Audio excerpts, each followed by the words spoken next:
ออกไปไฟยังไม่ลุกเลยนะเข้ามาไฟมันลุกแล้วมันไหม้หมดแล้ว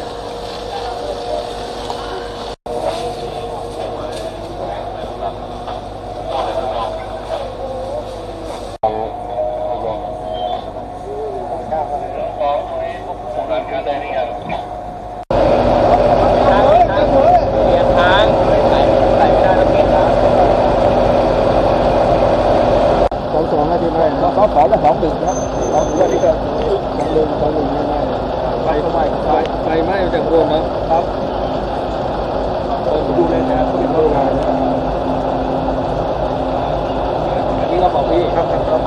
ดูแลงานเดี๋ยวเขาบ้านเขาตีแล้วนี่ก็อยู่ชั้นบนมันเป็นพวกไฟครับขนาด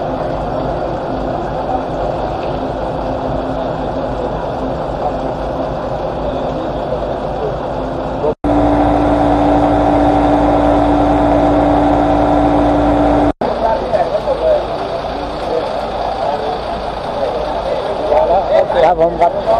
แล้วมันเลยทีเดียวครับเขาบอกด้านที่แต่งก็จบเลยครับผมครับแล้วมันเลยทีเดียวครับเขาบอก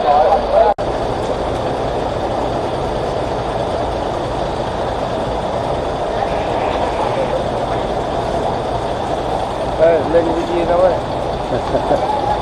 ได้เพื่อน